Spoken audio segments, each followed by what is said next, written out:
السلام علیکم ناظرین، آپ کو اپنے چینل میں خوش آمدید کہتے ہیں۔ بات کرتے ہیں اے دل ڈرامے کی، جس کی کہانی کو آپ سب بہت پسند کر رہے ہیں، اور یہ ڈرامہ اپنی بہترین اداکاری اور اچھی خوبصورت کہانی کی وجہ سے سب کی توجہ کا مرکز بنا ہوا ہے۔ اے دل کے اس قسط میں ہم نے دیکھا کہ روحام کو جب پتہ چلتا ہے کہ ملیحہ جو ہے اس کی طبیعت ٹھیک نہیں ہے اور وہ ہاسپٹل میں ایڈمٹ ہے، تو وہ جلدی سے اپنی ماں کو بھی فون کرتا ہے، ان سے کہتا ہے کہ آپ جلدی سے ہاسپٹل پہنچے، میں بھی وہیں جا رہا ہوں۔ اور پھر جب وہ سب پہنچتے ہیں ہاسپٹل میں، تو ڈاکٹر ان کو ایک اچھی نیوز دیتا ہے کہ ان کے گھر میں ایک مہمان آنے والا ہے اور ان کی اولاد آنے والی ہے۔ تو وہ سب بہت خوش ہو جاتے ہیں، اور روحام جاتا ہے ملیحہ کے پاس، لیکن اس کو دیکھ کر رونا شروع ہو جاتی ہے۔ تو وہ کہتا ہے کہ اتنی خوشی کی خبر سن کر تم رو رہی ہو؟ تو وہ کہتی ہے کہ جب اس گھر میں میرے لیے کوئی جگہ نہیں ہے تو میں سوچتی ہوں کہ میری اولاد کے لیے کیسے جگہ ہوگی۔ تو اس پہ وہ روحام کہتا ہے کہ تم کیسی باتیں کر رہی ہو، تمہاری اولاد یہ ہماری اولاد ہے، اور تمہیں ایسا نہیں سوچنا چاہیے۔ اور پھر وہ اس سے اپنے ساتھ کا مکمل یقین دلاتا ہے اور کہتا ہے کہ اب ہم کسی بھی غلط فہمی کو اپنے بیچ میں نہیں آنے دیں گے۔ میں صرف اس وقت جذباتی ہو گیا تھا کیونکہ میں تمہیں کھونا نہیں چاہتا، اور میں اس بات سے ڈر گیا تھا کہ کہیں تم مجھے چھوڑ کر نہ چلی جاؤ،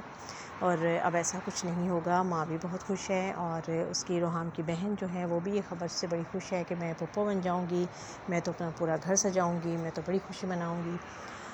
اور اس طرح سے یہ فیملی جو ہے وہ کمپلیٹ ہو رہی ہے، اور ساتھ ہی روحام اس کو یقین دلاتا ہے کہ اب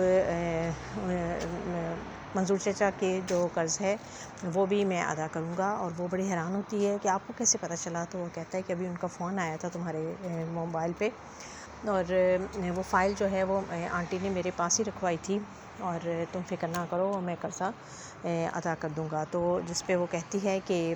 ملیحہ کہتی ہے کہ میں سوچ رہی ہوں کہ میں گھر بیچ دوں اور یہ قرضہ دے دوں۔ تو وہ کہتا ہے کہ کیسی بھی وقوفوں والی باتیں کرتی ہو تم، 20 لاکھ کے قرض دینے کے لیے تم اتنا مہنگا گھر بیچو گی؟ بالکل بھی نہیں، اب میں یہ سارا انتظام میں کروں گا۔ اور پھر روحام جو ہے وہ ایسا ہی کرتا ہے، پیسوں کا انتظام کرتا ہے، اور ایک دن اس کو کال کرتا ہے ملیحہ کو، اور کہتا ہے کہ چلو چلتے ہیں منصور چچا کے گھر کی دکان پر، ان کا قرضہ ادا کریں گے۔ اور وہ اس بات پہ بہت خوش ہوتی ہے، اور پھر جب وہ دونوں دکان پر جاتے ہیں اور اس کو وہ پیسے ان کے ہینڈ اوور کر دیتے ہیں، اور وہ کہتے ہیں، منظور چچا کہتے ہیں کہ ویسے اس کی کیا ضرورت تھی، گھر کی بات تھی۔ تو روحام کہتا ہے کہ جب گھر کی بات چوراہے پر آ جائے تو پھر وہ گھر کی نہیں رہتی۔ آپ نے رفعت خالہ سے بات کی؟ اور وہ کہتے ہیں کہ نہیں، میں تو ان کو جانتا ہی نہیں ہوں، میں تو گیا ہی نہیں اس محلے میں، اور میں نہ ملا ہوں جا کے۔ تو روحام بڑا حیران ہوتا ہے کہ کون آیا تھا اور کس سے بات ہوئی تھی، اور وہاں تو معید آیا تھا، اور اس نے رفعت آنٹی سے، جو ان کی پڑوسن تھی، ان سے اس کا پتہ پوچھا، لیکن اس نے ان کو ٹال دیا، اور وہ کہنے لگا کہ جو آپ نے مجھے فون نمبر دیا ہے وہ فون نمبر تو بند ہے، اور کیونکہ ملیحہ جو ہے وہ اپنی سم چینج کر چکی ہے، اور اب اس نے اپنا نیا نمبر لے لیا ہے، اور رفعت آنٹی نے اسے اسی کے بارے میں بتایا تھا کہ وہ لڑکا آ رہا ہے بار بار تمہارا پوچھنے کے لیے۔ تو اب روحام کو ایک دفعہ سے پھر شک ہو گیا ہے، اور وہ کہتا ہے کہ مجھے ذرا بات کھٹک رہی ہے کہ اگر منظور چچا وہاں نہیں گئے ہیں تو پھر کون آیا تھا تمہارے گھر پہ؟ تو ملیحہ جو ہے وہ بات کو بدل دیتی ہے اور ٹالتی ہے اس کو، کہتی ہے کہ مجھے لگتا ہے کہ جو امی کے کینڈل والے جو کلائنٹ تھے، ہو سکتا ہے کہ ان میں سے کوئی آیا ہو، کیونکہ میں نے ان کا اکاؤنٹ چیک ہی نہیں کیا، اتنے دن ہو گئے ہیں، تو ہو سکتا ہے کہ ان میں سے کوئی آیا ہو اور ان کی بات ہوگی۔ لیکن روحام جو ہے وہ اب اس کے دل میں ذرا شک دوبارہ سے پیدا ہو رہا ہے، اور اب ملیحہ سوچ رہی ہے کہ میں ایسا کچھ نہیں ہونے دوں گی، اور میں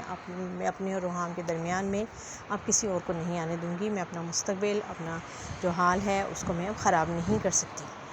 اور دوسری طرف ثنا جو ہے وہ بھی مشکلات کا شکار ہے، اور کبیر جو ہے وہ بہت ہی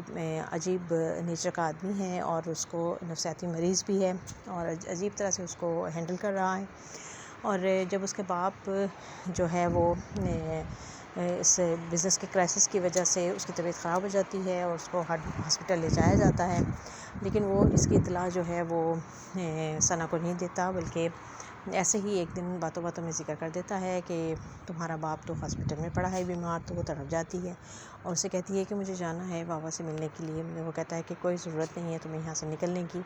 اور اس کو گھر میں بند کر دیتا ہے اور جانے نہیں دیتا، اور خود ہاسپٹل پہنچ جاتا ہے۔ اور جب اس کی ماں پوچھتی ہے کہ ثنا نہیں آئی تو کہتا ہے کہ آپ تو جانتی ہیں کہ وہ اپنے دل میں ناراضگی لے کر بیٹھی ہوئی ہے، میں نے تو اسے بہت سمجھایا تھا کہ دیکھو یہ وقت ایسا ناراضگی کا نہیں ہے، لیکن وہ کہتی ہے کہ میرے ماں باپ کو بھی تو احساس ہونا چاہیے کہ انہوں نے بیٹی کا ساتھ نہیں دیا تھا، مجھے چھوڑ دیا تھا۔ اور اس طرح سے اب وہ ہر طرف سے ثنا کے مخالفت ہر طرف کرتا جا رہا ہے، اور تاکہ اس کے اپنے بھی اس کو غلط سمجھنے لگے اور کوئی اس کا ساتھ نہ دے، اور وہ اس کو ہر طرف سے اکیلا کر دینا چاہتا ہے۔ اس طرح یہ بہت ہی جو ہے مشکل صورتحال میں یہ ثنا پھنس گئی ہے اس وقت، اور کیا وہ کبیر کا ساتھ دیتی رہے گی، یا جب حقیقت کو پتہ چلے گا تو وہ کوئی اور بہتر فیصلہ کر سکے گی یا نہیں۔ اور اب وہ کبیر اس کو لے کر کہیں گیا ہے باہر، اور کہتا ہے کہ یہ تمہارے لیے سرپرائز ہے اور میں تمہیں بتاؤں گا کہ وہاں پہنچ کر بتاؤں گا کہ تمہیں میں کہاں لے کر آیا ہوں۔ تو دیکھتے رہیے یہ خوبصورت ڈرامہ جس کا نام ہے اے دل۔